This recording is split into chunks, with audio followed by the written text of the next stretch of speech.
second day of Cycling and Society Symposium. We are organizing this year in an exceptional manner because of the conditions we're living in. So this is a virtual symposium organized by the University of Salford, my colleagues at the University of Salford, together with a Cycling and Society Research Group committee, of which I am a part of.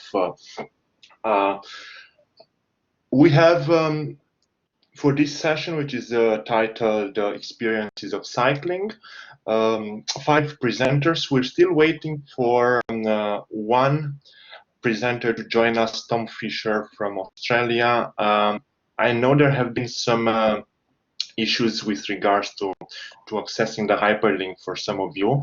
Hopefully, Tom will join us shortly. I just wanted to let you know that we have a chat on the right-hand side, and for any technical issues that you encounter, you can use that, as well as for the Q&A session that will animate this debate as soon as we go through a round of quick presentations and introductions from our presenters today. Can all of the presenters so far, the 4 of you, can hear me well? Yes, I can hear you very well. Yes, okay. Me too. Okay, so just checking if Tom has eventually joined us as well before we start. We might wait one more minute maybe before we effectively start. Okay, people are still joining in, so I think even 10 o'clock, it's an early start for a second day on a Friday.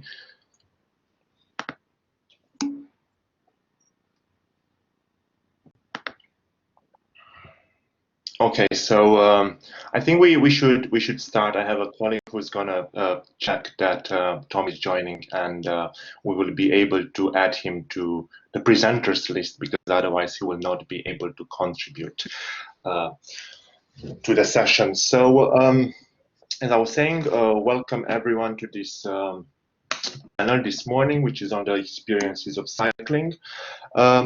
I will begin by doing a round of the presenters today with a short introduction and a bit of a description of what their presentations were about. For the rest of you who have joined maybe later today rather than being around yesterday, all the presentations are on the website. You can go and check them. Alongside the program, there are hyperlinks to the video presentations. Most of them are in video format. The session will be video recorded, so we will make all the presentations from yesterday and today as well available. And as with yesterday, we will have probably a Zoom social, some sort of a informal meeting after the end of the day, after 3 o'clock. More details about that will come shortly.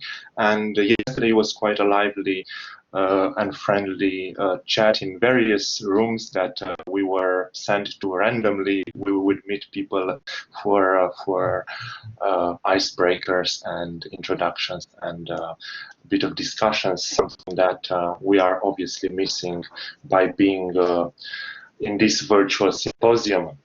Okay, so I will start in the order that's advertised on the website with Caroline and Steve. I think Steve has done the presentation that is on the website, but Caroline has joined us today from Bristol. Can you introduce yourself, Caroline, please, to the audience? Hello, maybe you need to turn the microphone on. Yes. Hello, everyone. Yeah, I'm Caroline Bartle. I am a research fellow at the Centre for Transport and Society at the University of the West of England in Bristol in the UK. My work largely focuses on research and evaluation of sustainable transport projects, with a strong interest in cycling. And our presentation, which my colleague Steve Melia narrated, concerns a study of electric bike users and potential users. It was a survey that we carried out last year, the first UK-wide exploratory study of e-bike use. So it was to sort of get a general bottom-up picture of what we thought was happening. So people's reasons for choosing to use an e-bike or indeed not. So the sample comprised about 2/3 of people who already used an e-bike and 1/3 who didn't. So we were able to find out what the barriers were as well as what was motivating people to use them. It also had quite a strong qualitative element because it was exploratory. So we had a lot of very interesting open comments. We had over 2,000 responses to the survey from around the UK. So yeah, our analysis was qualitative as well as quantitative. And we did also do a few follow-up interviews with 10 of the respondents looking at particular aspects that have been raised in the quantitative results, such as a particular use of e-bikes among people who were finding it harder for some reasons, perhaps to cycle a conventional bike due to age or concerns with poor health and so on. So that was very interesting, the way that e-bikes were shown to empower people in that category. That's just one of the findings. Hopefully, if you've had a chance to look at the presentation, you'll see more, and maybe also in our discussion, which I'm looking forward to. We'll be able to bring up perhaps some of the experiential elements of e-bike use which came up in the survey. And just before I shut up, I'll also say that I have to come clean and say that I am also an e-bike user, as well as a conventional bike. So I kind of have a personal interest in the experience of using them as well. Thank you. Thank you very much, Caroline. Indeed, very interesting, the presentation, and somehow linking to many of the points that have been made yesterday in relation to the notion of experienced cyclist, competent cyclist, and what your research has shown is that this regaining of cycling identity, which is very, very important for the respondents. So I will give now the microphone to Papatok, which is a colleague of mine from Manchester Metropolitan University. Hello, can you introduce yourself, Aspa, and tell us a bit about your research? Hi everyone, I'm Aspa. I'm a lecturer at Manchester Metropolitan University. So this is a little study that I've done on experiences of cycle touring. So what is it like to cycle from place to place with all your things? Why do people do it? And what are the benefits of it? It's very early days yet, so I just looked at 2 out of 5 of the participants, and some things that came up were there was a very kind of strong, many sort of positive feelings about it, a lot of possibility to have a headspace and sort of a sense of achievement. There were a lot of opportunities for social bonding, and the infrastructure came out as an important thing. So all the sustenance routes, they really kind of help reinforce this habit of cycle touring. And I was thinking, yes, it's all very well going for holidays. So I remember Nigel was saying a lot of people just use cycling as leisure, and they don't cycle every day. But that's what we want people to do. We want them to have cycling as part of their life and cycle every day to work, to everything. But I just wonder whether, apart from the obvious benefits of cycle touring, it sort of reinforces the idea that cycling is something that you can do every day. So it sort of reinforces your identity as a cyclist. And kind of the social identity theory is relevant here, and there is some evidence that if your identity as a cyclist is is a very important part of your identity, then you're more likely to sustain that activity. Also, well, there are the benefits of green exercise. So you have the benefit of being in the beautiful natural environment, which we know has a very positive psychological benefits, and also you have the benefit of exercise. So you've got this double benefit.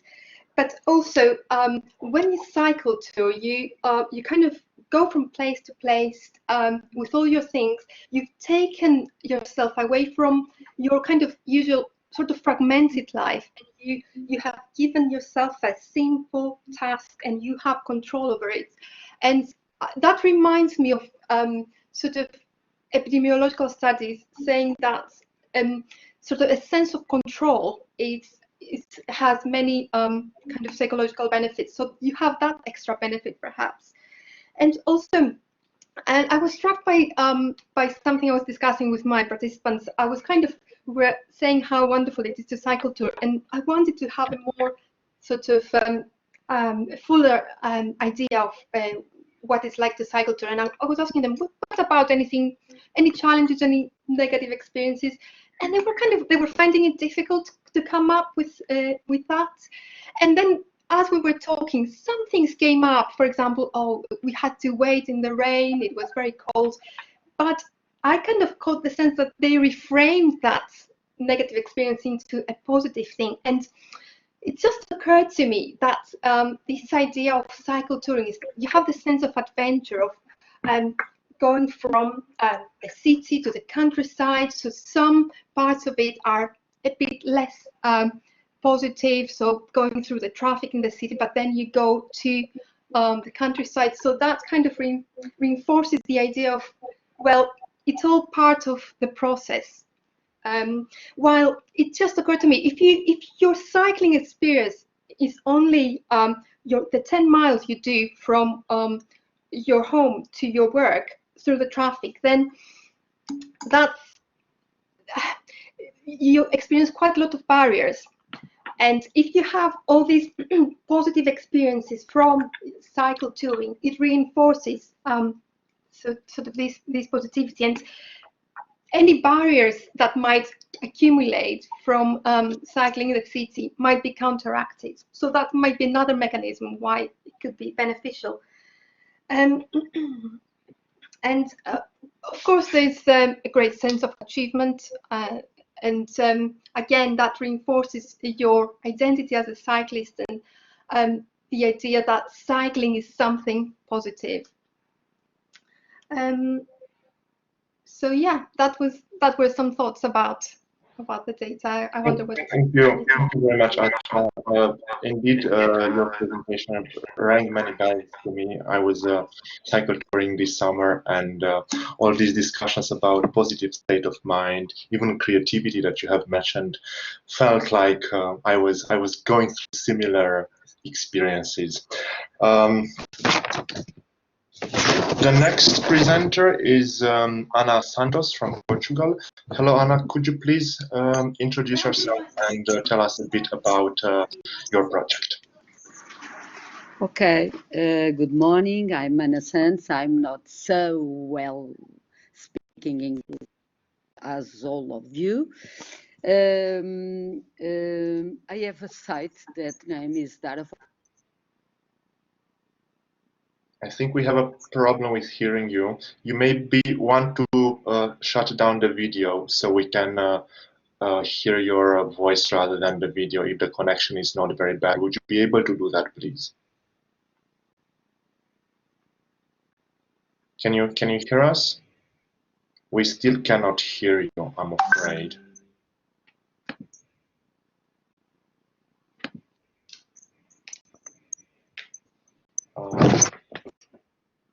it's frozen, the image, the stream, unfortunately.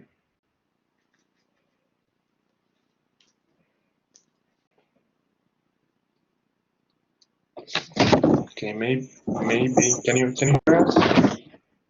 Sorry, I see you very well. I listen to you very well.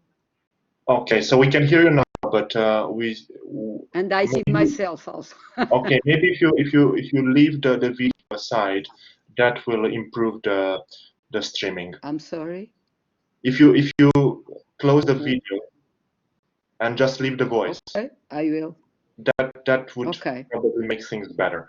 So yes, we are Okay. ready with you now. Can you continue, please? Here in Portugal and in It seems like the connection is not working properly, yes, unfortunately.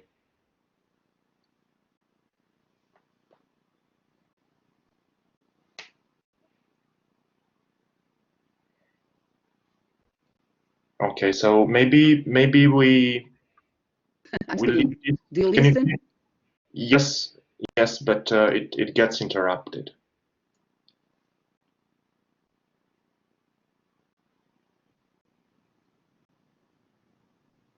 Yeah. Now we see you and apparently we hear you. So maybe you need to have the camera on.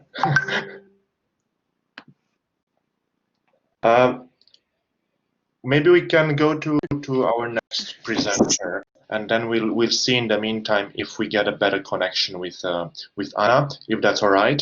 I would invite Nicholas, who almost left us for a cup of coffee, and we'll get back to Anna in a second. Hopefully her connection will get better. So our last presenter for today. I mean, we're still waiting for Tom Fisher, but we have Nicholas Scott here from Canada. Would you like introducing yourself, Nicholas, and tell us about your presentation? Thank you, Cosmin. Can you hear me? Yes.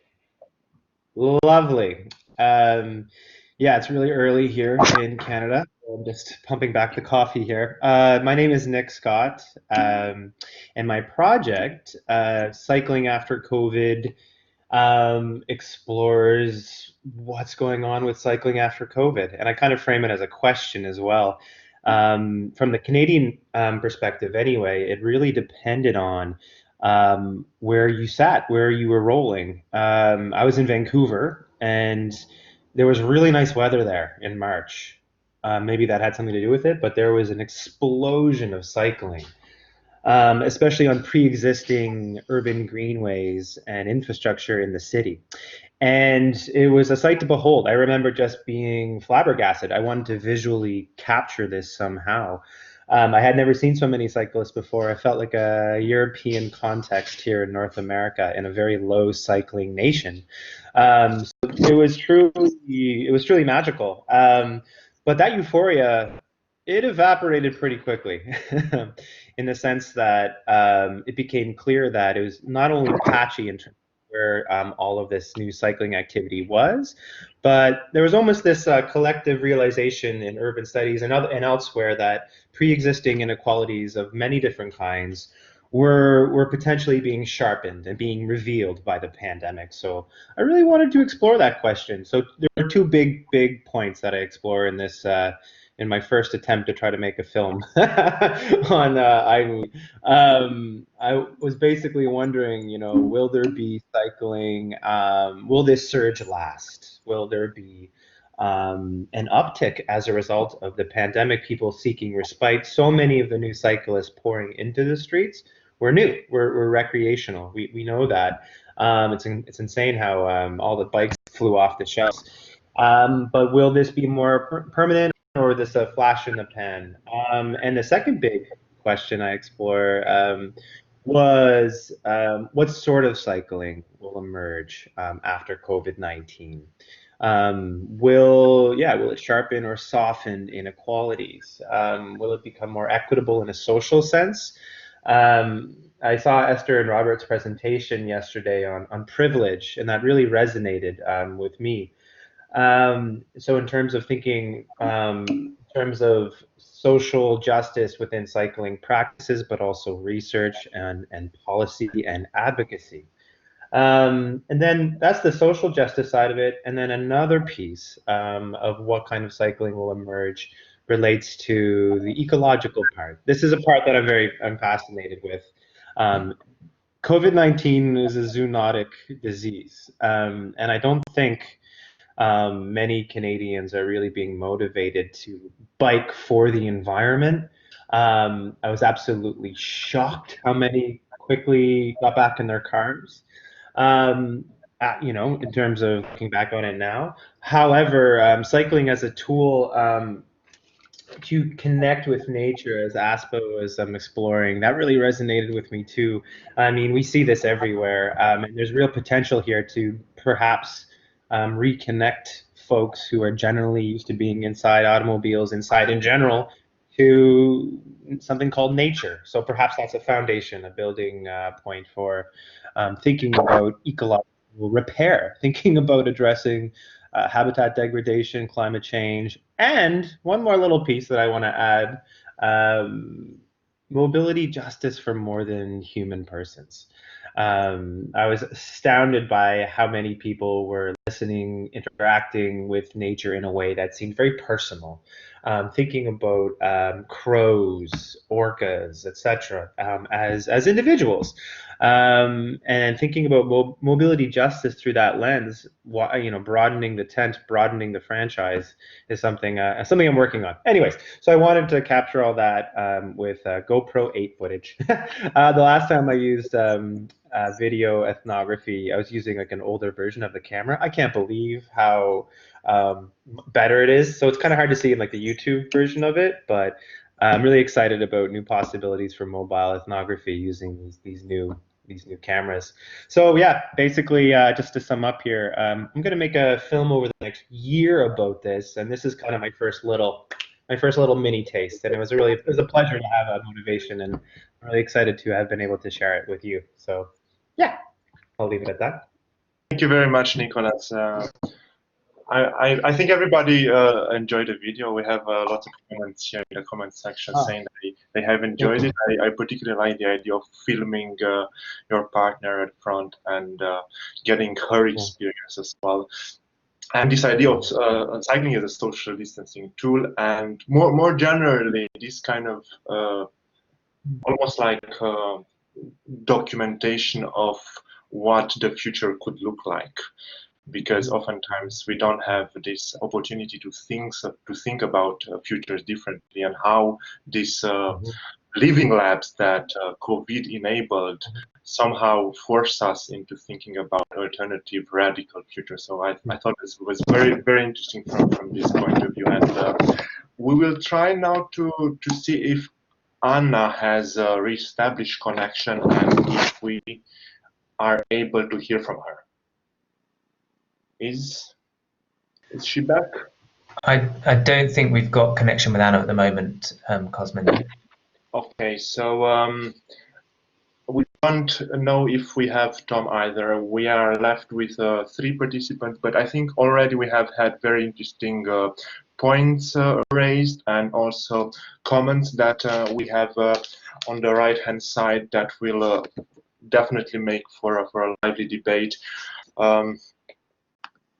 I think I will start myself with 1 or 2 questions before then giving the audience the opportunity to contribute themselves. You can check for yourselves the questions on the right-hand side. I have already mentioned the chat there, and for any questions you have for the panelists, it would be great if you could add a queue so we know when this is a question that is addressed, and we will try as well to give the microphone to some of the participants to ask the question themselves. I think what I wanted to discuss and ask a bit more to all of you, because I think all 3 of you have to an extent touched upon this idea of well-being, not just physical but mental well-being, the space, the headspace for cycling, the cycling natures, the possibilities that that electric bikes offer to older population to still enjoy life, to say so. And I was wondering if we can make in this particular instance when the COVID situation has put a great strain on mental well-being more generally, if we can possibly make a better case for cycling as a tool for not just physical health being, because oftentimes that's the argument that goes in policy, but for mental well-being more generally. And I think I would want to ask Caroline first, because she might want to develop this a bit more in relation to what she has said, and then to Nicolas and Aspa as well. Can you hear us, Caroline? Sorry, I'm making that usual mistake of forgetting to unmute myself. No worries. I should know by now. When we designed our e-bike survey, we were actually looking mostly at issues of commuting and so on, because this is where we identified the biggest literature gap. However, because the survey allowed people to put their own open comments, a lot of people did actually spontaneously raise this issue of enjoyment and well-being benefits of e-bike use. And I think that was particularly, again, for people who would otherwise, would finding it a bit more difficult to cycle on a conventional bike. I mean, not exclusively. I don't kind of want to over-egg that issue at all, because there's a lot of comment on the enjoyment and well-being effects of using an e-bike, even amongst fit and healthy people who just found they could go further. They didn't have to worry about the hills so much. You can pace yourself a bit better, so you don't get it evens out the I suppose the physical input that you're putting in. So, whereas you might have struggled up a hill in the past, you can sail it rather nicely, and you enjoy your bike ride even more than you might previously have done. So yeah, a lot of comments about the enjoyment of the e-bikes, and actually people who also cycled a conventional bike. The saying, like the comparison about how great it was suddenly to be able to, sail around and even notice your environment, perhaps have more space for noticing the natural environment, because you're maybe, not having to put quite the same level of input in on hills and so on. Yeah, thank you. Would anyone want to add on that? Aspa? Absolutely. And for example, the fact that cycle touring gives you the opportunity to sort of be a bit more isolated, and not kind of congregate with other people. So it has a practical aspect that makes it very relevant to kind of post-COVID situation. And of course, as you were saying, and also from my study, there is a very strong element of psychological well-being associated with it. And of course, as you were saying, Cosmin, with your holiday, you camped a lot, and again, sort of there's an additional benefit there and possibility to be separate. Yeah, thank you, Aspa. I thought very much about this idea of creativity, and you have mentioned that as well. I found myself thinking and doing a journal and being creative on the bike, and I think this session is particularly important also in the light of what we have been discussing yesterday, with too much focus on utility, too much focus on A and B, but not what happens between A and B, the experience of cycling. So I was wondering if Nicolas wants to add something to that as well. Yeah, sure. I really enjoyed the talk here on e-bikes. A quick methodological note, I found it quite useful to have my research participant on an e-bike and sort of to quickly navigate and safely with a lot of control through kind of urban traffic. It was just a very useful film device. Um, but perhaps I'll speak to the other point that I want to make, which is the unique affordances like created or offered by e-biking. It's so funny. Like I don't know where this attitude sometimes come from that you're cheating if you're on an e-bike because we often. I mean, I people yelled at me when I first got an e-bike in Vancouver. Other profs going up to Simon Fraser, going up a mountain. You're cheating. I'm like, I'm just doing something different. So I think there's a tendency to sort of think about e-biking through the lens of conventional cycling, but the more I do it, it has some unique affordances that connect up with the creativity that we're talking about here. I find it personally very meditative. I have a pedal assist, and it's kind of if you're using a little less effort, and it is a flatter experience, right? In the sense of eliminating the hills, but yeah, I mean, if you're eliminating gravity, I think it is something different, but then you can go further. I find myself much more aware of perpendicular life on the e-bike, and I found this with some of my participants as well. So I just wanted to mention that. Thank you. Thank you as well. I think there's a underexplored literature on cycling and creativity, and even cycling compared at a point in some literature that I have come across with writing, which is very interesting. I think another question that is related to this in a sense. With this idea of well-being more generally, and you have all. I think Nicolas in particular has mentioned this idea of cycling natures and reconnecting with nature. But there was a cheeky question earlier on in the chat if e-bikes are a sin, and then the question that comes as a consequence. Also picking up on what Nicolas was saying, that not necessarily all cycling is good cycling. Is all cycling good? Can we be a bit more reflexive and also thinking about the more than human aspects that Nicolas has mentioned? What would you say? How would you see this debate, which is not very often heard amongst cycling advocates, the extent to which all cycling is good? And I was wondering if you have some thoughts on this. Maybe Caroline, you want to start on again? Yes, I did note that question is are e-bikes a sin? A nice controversial question to start off with. I mean, it depends on your perspective. I think in terms of utility cycling and commuting, peak time travel, if people are driving cars less and using bikes more, e-bikes or normal bikes, I would say that's generally positive move for society. I guess there are aspects of e-biking which could be criticised, and some of those did come up in responses to our survey. I don't know, mountain biking, for example. I mean, some people don't like the way that e-mountain bikes can sort of carve up the path a bit.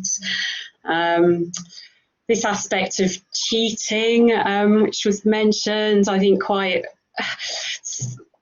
Some people who use e-bikes are very aware of that and quite defensive about it, and then put forward the argument that similar to as I've just mentioned. Well, surely what's really cheating is getting behind the wheel of a car and driving, not continuing to cycle in all weathers because I can do it more easily because I've got an e-bike.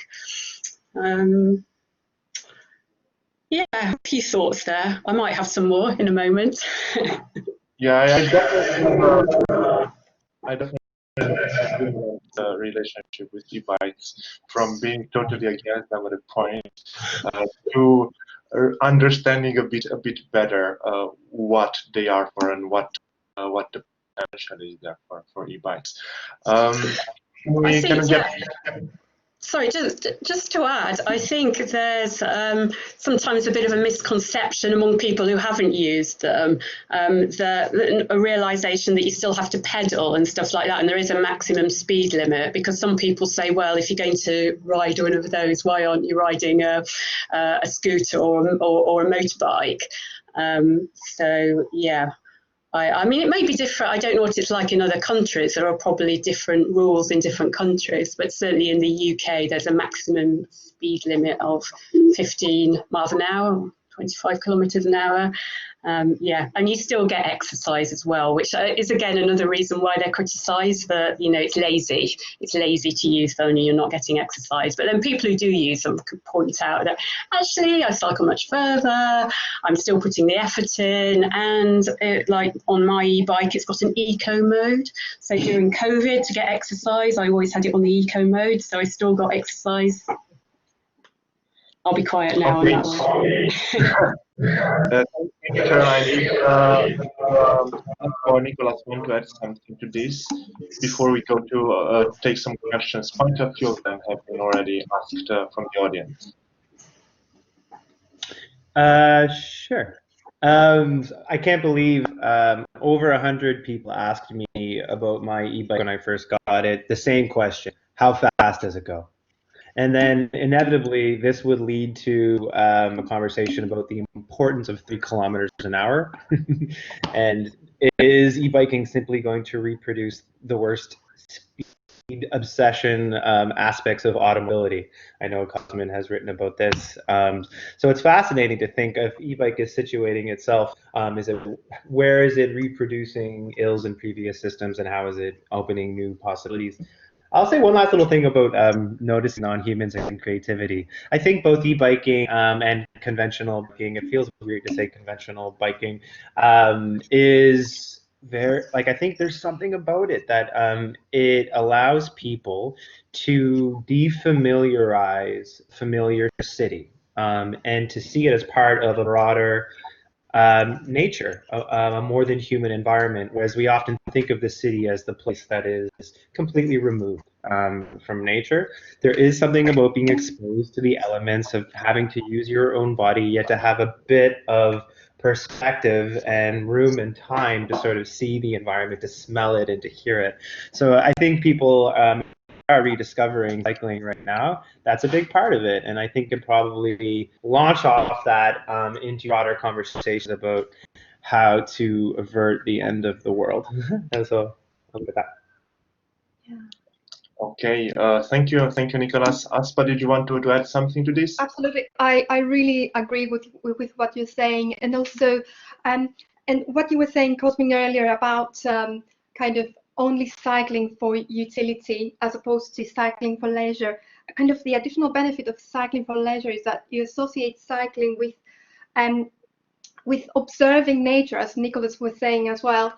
And so you perhaps then you come back to the city with this mindset of I cycle and then also observe the world around me, and then you start observing the urban environment as well, which can also be very beautiful. You've got kind of interesting buildings, you've got some trees as well, so you kind of shift your mindset in being able to observe the world around you, and that's very important.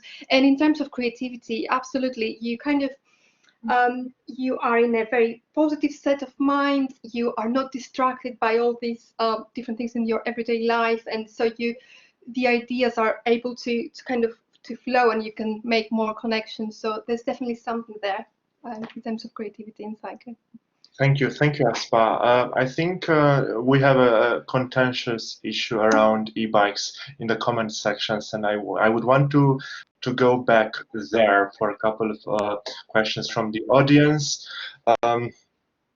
and particularly related to this idea that Nicholas has briefly mentioned, and some of the commentators in the comment section want him to expand a bit this on the interspecies mobility justice.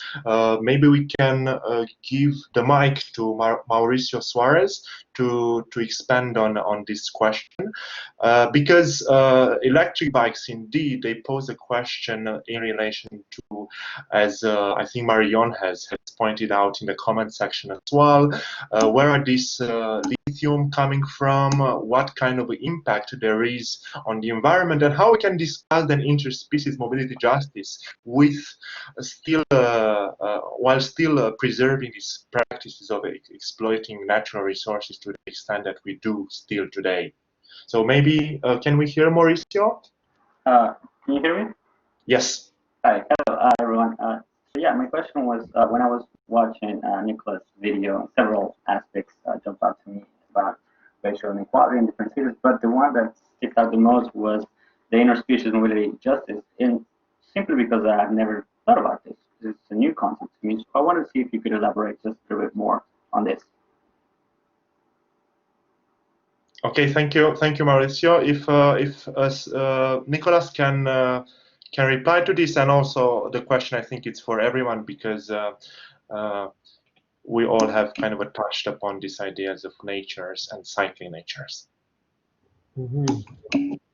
Yeah, thank you for the question. I think we're all going to be grappling a little bit more with this side of the environmental crisis as we move forward. I think climate change tends to gobble up a lot of our attention, as it should in some ways, and how cycling can ameliorate greenhouse gas emissions. And then there's the habitat degradation side of it. What gets lost are the fact that a lot of research is showing that more than human life, other than human animals and even plants, constitute individuals who potentially deserve positive moral obligations, not simply protections against their annihilation. I'll tell you one quick thing. It's an extension of the human rights project of the 20th century to extend citizenship to potentially citizenship to domesticated animals, in the sense of trying to elicit some idea of how they want to move, where they want to go, and then other kinds of protections for non-domesticated animals and maybe plants. So it might be a controversial idea. I think it's going to challenge a lot of conventional wisdom surrounding what an animal is, what a plant is, but I kind of came up with this notion because of just looking at research on animals and plants. I mean, science has already moved ahead. They are people, they are persons. So I think justice needs to catch up. Thanks. Thank you, Nicholas. Aspa and Caroline, do you want to add something to this? Certainly, I think cycle touring kind of gives you the opportunity to connect more with nature and appreciate it. I certainly I'm more attentive to the natural environment, and I'm more conscious of the benefits of the natural environment after I started cycle touring. That's for sure. And then you're more interested in it, and then perhaps you want to protect it more. So definitely.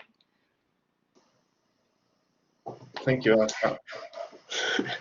Just to comment on Margot's comment about the lithium batteries. So I guess this is about sustainability in general, not specifically the idea of interspecies justice, but from a broader sustainability perspective. I mean, yes, I agree with the comment that, you know, compared with a mechanical bike, you have got additional environmental concerns there in terms of what the bike's made of and the battery and so on. And I don't really have an answer to that, apart from it's a balancing act, isn't it, of all these elements. And on the one hand, if e-bikes get more people out into the countryside to appreciate nature, if they wouldn't do that otherwise, that's a good thing.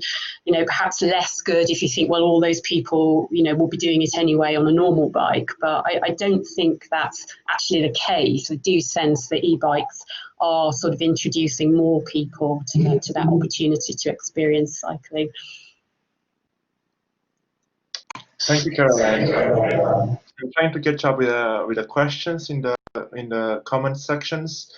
I think I would want to give the mic to Nigel Dykes, because he has had a couple of questions in relation to getting back to the topic of the session today, the experience of cycling on an e-bike versus conventional bike, not just better, worse, but how this is different, the experience itself. And there was another one that he has asked. Maybe we can put them together. Can we hear from Nigel? Hello, can you hear me? Yes. Hello, Nigel. Okay. Yeah, I mean, I think you've just asked a question it's really interesting that Nicholas brought up, which was how your experience whilst being on an e-bike is different to being on a conventional bike. And I was interested in that idea because I've never ridden an e-bike, only conventional bikes, and that was kind of an idea that I thought, yeah, I can imagine that because the sort of tunnel vision that you get on a bike when you're going uphill maybe disappears, and you've got that more peripheral sort of aspect. So I thought that was a really interesting, difference between the two bikes, and the idea that there would be different experiences. So I guess if the panel got any more to say about that, that would be interesting. Anyone?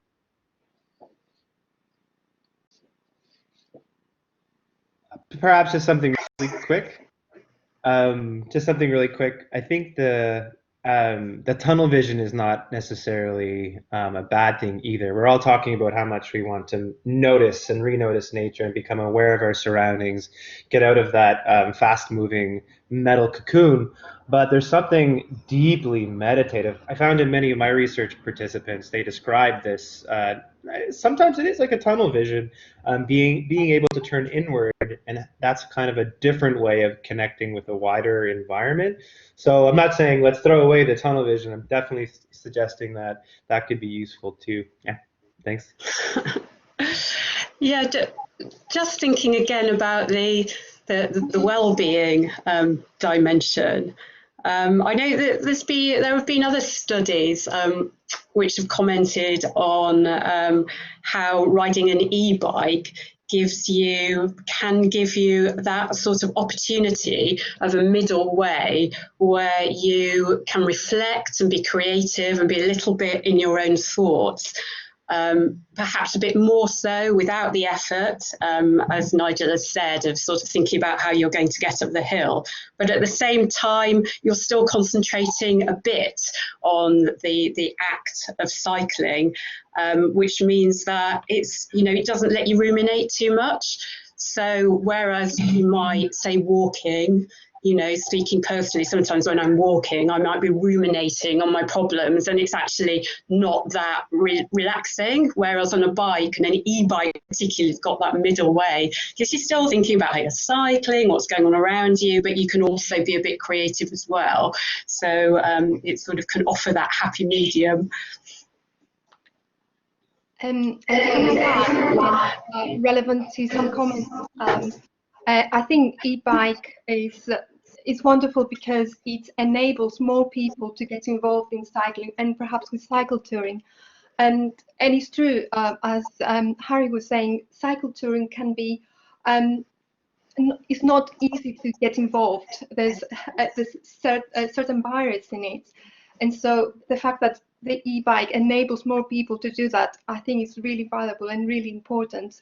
And relevant to a previous comment about Sustrans routes, and at the moment Sustrans they're focusing on improving certain routes rather than kind of having a bigger network.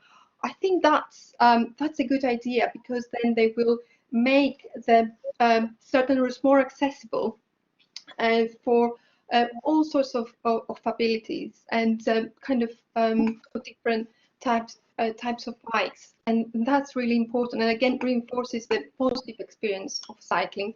And imagine kind of cycling in not very good terrain, and that perhaps will not kind of allow you or make you want to cycle tour again. So I think it's really positive turn to try and make really good cycle paths, and then enable more people to get involved in cycle touring.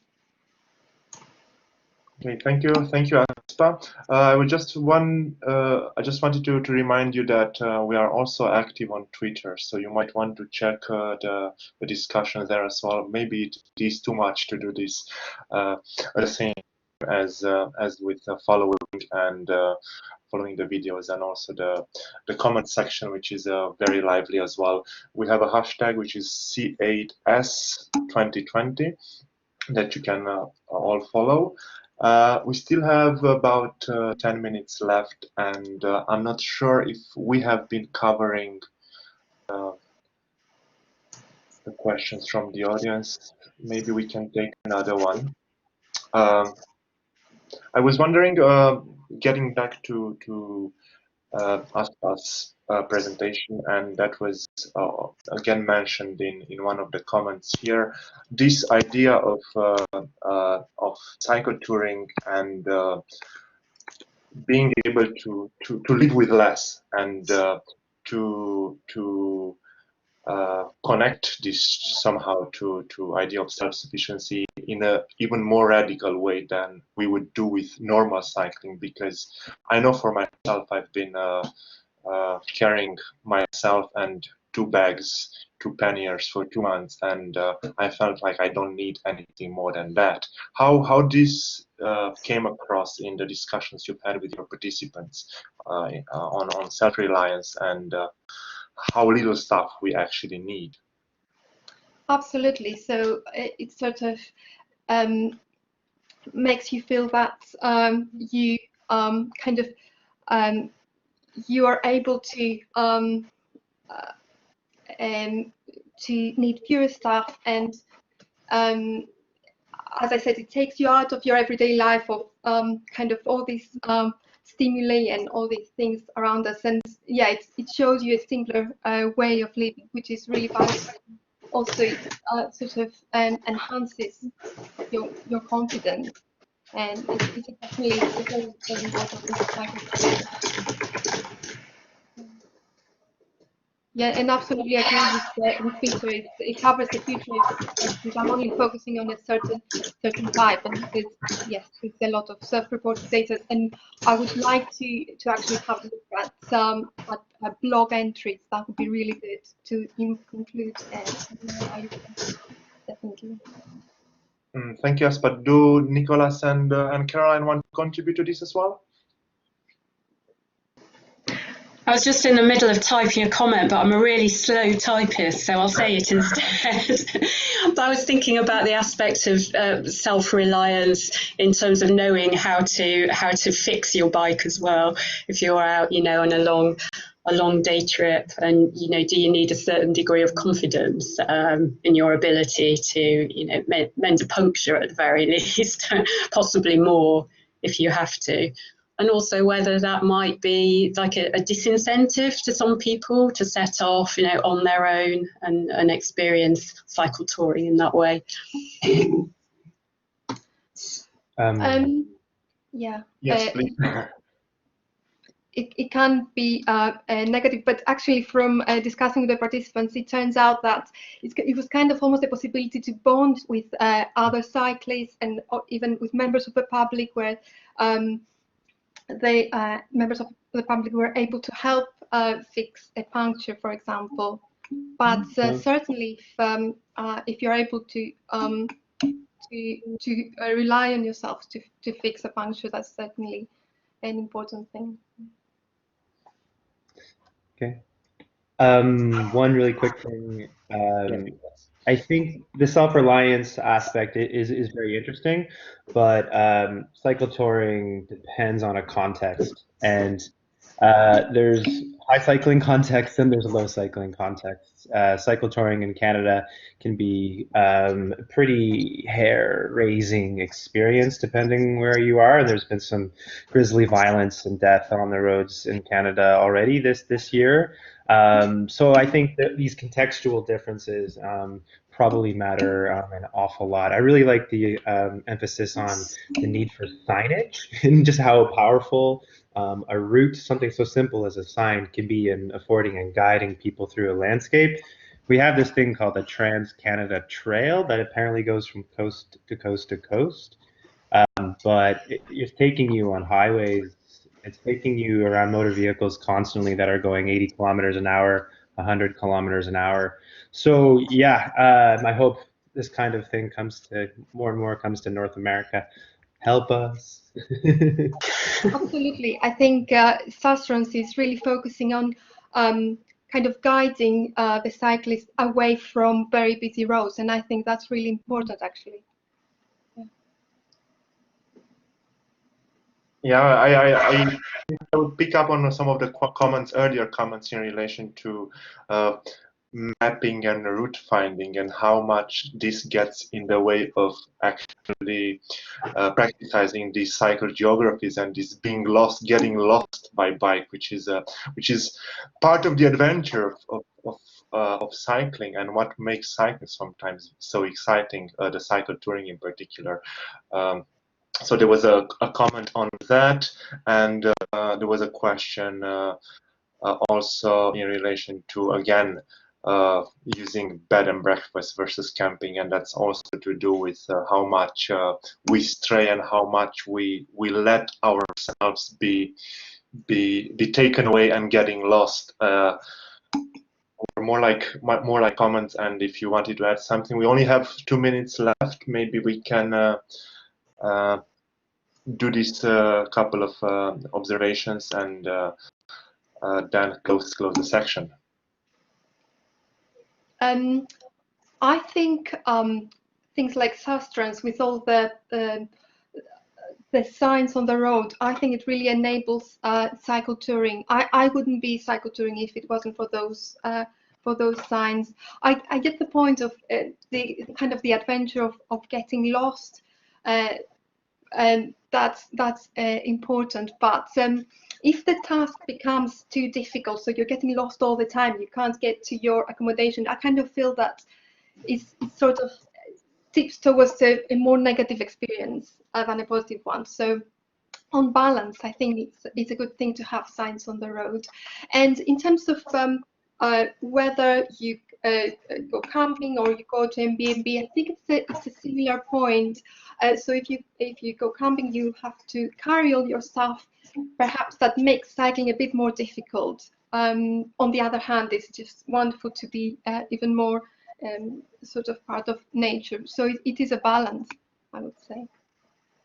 Yeah, and I think this nicely rounds up the discussion, because as I think Graham was mentioning, I don't think he's able to join us and ask the questions because he's on a train. But how we find this balance between environmental impact and social inclusion, because we can tend to romanticize what cycling is and what cycling can do, and this idea of getting lost and being self-reliant. But then if we want to make cycling more inclusive, we need to look at all these different experiences of cycling and how not all bodies are the same, and how we need to take into consideration different needs and different capabilities, definitely.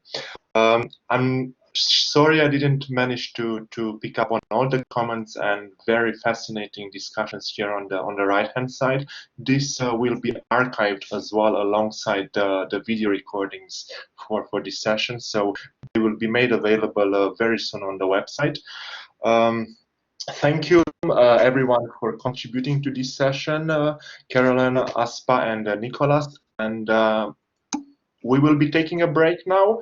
It's a half-an-hour break, I think, before moving to the next session number 6, which starts at 11:30. You will have the hyperlink to join. Thank you, everyone. And, thank you to the presenters today. Thank you. It's a very enjoyable discussion.